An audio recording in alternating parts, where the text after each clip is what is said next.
Hi, everyone. Welcome back to Quiet English, your cozy spot for easy English conversations. Yeah, and the travel season has officially arrived. People are, well, they're packing their bags, looking at maps, and they're heading out to explore new cities. Oh, absolutely. They really are. But looking at the research notes we gathered for our conversation today, there's a very specific fear. It's almost a universal fear that stops a lot of travelers right in their cracks. Right, yeah, that fear of the hotel lobby. Exactly. Just imagine this scenario for a moment. You walk into a beautiful five-star hotel lobby. hmm The floors are shiny, the music is quiet, you have your passport ready in your hand, your booking confirmation number is right there on your phone screen, you're perfectly prepared. You think you're ready, right? Yeah, you really do. But suddenly, as you walk up to the front desk, your mind just goes completely blank. You just freeze up entirely. It's such a common experience. Actually, the linguistic research we're looking at today has a name for this. Really? What is it? Yeah, it's called foreign language anxiety. Yeah. It's a real, documented psychological response. Your brain suddenly treats the situation like a threat. Wow, a threat. Like you're in actual danger. Exactly. It triggers a mild fight-or-flight response, and that literally blocks your ability to process language smoothly. You start worrying, what if they speak too fast? Or what if they use a complicated industry term that I just don't know? Oh, it feels terrible. It's almost like taking a test you're failing right at the very start of your vacation. Yeah, that's a great way to describe it. You just want to sound polite and confident, but instead you point at your phone and nervously say, I check in, please. Right, which is so frustrating. But today, our mission is to change that completely. We're using notes from hospitality industry experts and language researchers to, well, to sort of hack the hotel check-in process. I love that. We're going to show you exactly how to move from feeling nervous to feeling totally in control. That's the perfect goal. And to start, let's look at what a natural, successful conversation actually sounds like. We're going to do a full role play. Oh, fun. Let's do it. So imagine a warm, welcoming hotel lobby in the beautiful city of Vancouver. I'll play the role of the receptionist working behind the desk. Okay, and I'll play the guest who has just walked in the front doors. I have my bags, and I'm walking up to the desk right now. Perfect. Good afternoon. Welcome to the Maple Leaf Hotel. How can I help you today? Hi there. Good afternoon. I'd like to check in, please. I have a reservation under my family name. Certainly. Let me look that up for you right now. Yes, I see it here. A king room for 3 nights. That's right. Does the room happen to have a view of the harbor? It does. You're on the 12th floor. Could I just see your ID and a credit card for Incidentals? Sure thing. Here you go. Oh, and is breakfast included in my stay? Yes, it's served in the lobby restaurant from 7 to 10 in the morning. Here are your key cards. Great, thank you. And what's the Wi-Fi password? It's actually right here on the key card folder. No password needed. Just enter your room number. Perfect. One last thing. Could you recommend a good coffee shop nearby? Of course. There's a lovely local spot just 2 blocks down to the left. Enjoy your stay. Okay, let's step out of the role play now. That was great. Just listening to that flow makes the process feel so much more manageable. It really does. It sounds incredibly smooth. Mm. Much friendlier than those stiff, unnatural conversations we often see in traditional English textbooks. Exactly. But I really want to break down exactly why it sounds so good. Let's do that. The research notes highlight how the very first sentence sets the tone for the entire interaction. Right, the greeting. Yes. As the guest, you didn't just walk up and say, check in, or I want to check in. You said, I'd like to check in, please. Right, I said I'd like to. Exactly. That phrase, I'd like to, is crucial. It's like a magic key. So let's explain the mechanics of that phrase. I'd like to is the short form of I would like to. But why does it matter so much? Well, it comes down to power dynamics and politeness theory. Politeness theory, right. Because if I say I want, the grammar is perfectly correct. So why is I want considered bad form here? In English, direct statements like I want can sound like a command. Ah, I see. It sounds like you're giving an order. Yeah. But I'd like to express as a desire while still leaving room for the other person to respond. It softens the request. It creates a gentle, respectful tone right from the very first second. Yes, exactly. It signals to the staff that you're a cooperative guest. That makes a lot of sense. You're establishing a polite relationship immediately. And then there's the way I gave my booking information. Right, when you mentioned your family name. Yes. I used the phrase, under my family name, or as we often say, a reservation under the name of. Why is that better than simply saying, hello, my name is? That's a great question.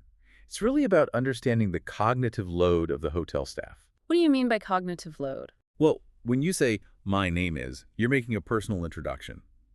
But the person at the front desk is looking at a complex computer system. Oh, right. They're searching a database. Exactly. When you use the phrase "under the name of," you're using their industry language. You're essentially telling them, please search your database for this specific digital file folder. Wow, so you're helping them do their job faster. Yes, you are. It sounds highly professional because it directs them exactly to the information they need right away. I like that a lot. Now, I need to pause our analysis for a second. I need to push back on something because we've reached the scariest part of the entire interaction. Oh, I think I know what you're going to say. Yes, the word incidentals. Yes. The dreaded incidentals. When you, playing the receptionist, asked for a credit card for incidentals, I just know many learners listening felt their heart rate go up. I completely agree. It's a terrifying word for many people. It sounds so close to the word incident. Exactly. And incident usually implies a problem, a mistake, or an accident. It sounds bad. It does sound bad. And honestly, even knowing what it means, it feels a bit like a trap sometimes. Yes, it really does. If I've already paid for my room online, why do they need my credit card again? That is the big question. Right. If incidentals isn't an actual immediate charge, why are they taking my payment information? It feels like they're trying to secretly take extra money from me. I completely understand why it feels that way. Yeah. Let's look at the business economics behind this practice to just demystify it completely. Please do. Incidentals are simply optional extra services. Things like eating a chocolate bar from the room mini fridge or ordering breakfast to your bed. Or maybe making a long-distance phone call from the room phone. Exactly. The hotel just needs a guarantee that you can pay for those things if you do decide to use them. Okay, but I still haven't bought the chocolate bar yet. Right, you haven't.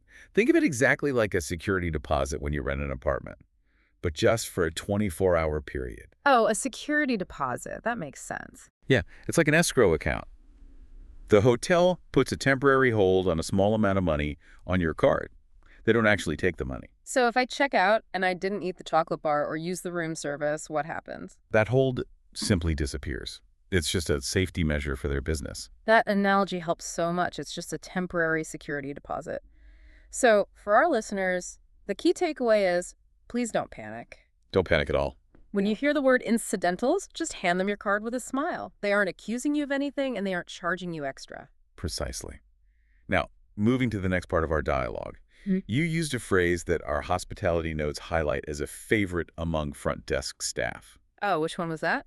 You asked, does the room happen to have a view of the harbor? Ah, yes. Does the room happen to have... The structure there, does it happen to, is just fascinating. Let's unpack the cultural psychology of that. Because if I just say, give me a room with a view, that's very aggressive. Very aggressive, yes. And if I say, can I have a room with a view, it's better, but it still puts the receptionist in a slightly awkward position. Right, because if the hotel is completely full, they have to tell you no, which makes them feel bad. Exactly. And in North American culture, direct refusal in a customer service setting is highly uncomfortable. It really is. By asking, does the room happen to have a view, you're using extreme indirectness. Extreme indirectness. I love that term. You're essentially saying, by chance, if it's easily possible, I love a view. But if it's difficult, it's completely okay. You take all pressure off the receptionist. It's a highly considerate way to speak, and it sounds incredibly authentic. It sounds like a local native speaker. It really does. Another phrase from our role play that does the exact same thing is how you responded when I asked for your ID. Oh, right. I didn't say a stiff mechanical yes or a flat okay. No, you said sure thing. Sure thing. It's so casual. Sure thing is a brilliant phrase. Let's look at the mechanism of why it works so well. When you walk into a hotel, there's a formal transactional script playing out. You're the paying customer, and they're the service worker. Exactly.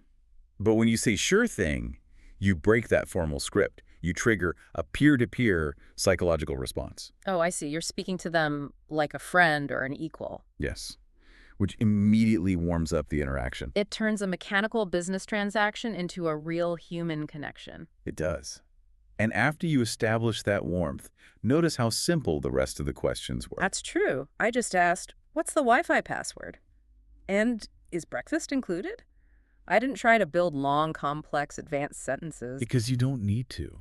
The staff appreciates short, direct questions because it allows them to give you fast, clear answers. You're respecting their time. Okay, so we've analyzed the mechanics of the language. We understand the power of "I'd like to" and "does it happen to have." Yes, the magic phrases. But successfully navigating a hotel check-in isn't just about vocabulary. Our sources emphasize that it's heavily about understanding the unwritten cultural rules. Especially in North America. Yes, the cultural expectations change everything. Because in some parts of the world, checking into a hotel is completely silent and efficient. Very true. You hand over your documents, they hand you a key, and you walk away. But in the United States or Canada, the front desk staff will almost always initiate something we call small talk. Ah, yes. The small talk trap. It really is a trap for learners. For an English learner who has carefully memorized a check-in script, small talk is terrifying. Oh, absolutely. You're ready to talk about reservations and Wi-Fi. Right, and suddenly the receptionist smiles and asks, "So, how was your flight today?" Or, "Did you have a hard time finding the hotel?" It causes instant panic because it isn't in the textbook. Completely throws people off balance. But if we look at the sociological purpose of small talk, it's actually very simple. Right. Linguists call this phatic communication. That means language used simply to share feelings or establish a social connection, rather than language used to share actual information. Wait, so when they ask about my flight, they don't actually care about the details of my flight? Not at all. They don't need to know about the turbulence or what movie you watched on the plane. Or what I ate for lunch? Exactly. They're just doing a vibe check. They're signaling that the hotel is a friendly, safe environment. They're just trying to make you feel welcome. Oh, that takes so much pressure off. So the correct response should be very short and positive. Very short. If they ask about the flight, you just smile and say, "It was great, thank you." And if you're exhausted, you can just say, "It was a bit long, but I'm so happy to be here." Exactly. One brief, polite sentence. You acknowledge their friendly gesture, you say thank you, and then the check-in process continues. Now, speaking of cultural expectations, we have to address the most confusing unwritten rule for international travelers. Oh, I know what this is. The economics of tipping. Yes, knowing exactly when to give extra money and when it is inappropriate. Tipping culture can be incredibly confusing because the rules seem to change depending on the person's job title. They really do. But for a hotel arrival, the rule is actually quite clear. You do not tip the person at the front desk for checking you in. Right. They're usually paid a standard hourly wage or salary. Giving them cash for handing you a room key would feel very strange and confusing. It would. But there is a major exception to this rule. Yes, there is. If someone else helps you, for example, the worker often called a bellhop. Ah, the bellhop. Yeah, if a bellhop takes your heavy suitcases from the lobby, puts them on a cart, and physically carries them all the way up to your room, it's absolutely expected that you tip them. Yes, the distinction here is the type of labor. The front desk is performing an administrative task. The bellhop is providing a specialized physical service. And in North America, that specific service relies on tips. It does. The standard rule of thumb is to give the bellhop $2 to $5 for each bag they carry for you. $2 to $5 per bag. Knowing this rule helps you act with the confidence of a seasoned traveler. It's all about knowing these hidden systems. And that actually leads perfectly into our final point from the hospitality notes today. The hidden perks. Yes. Western hotels have a fascinating system of hidden perks.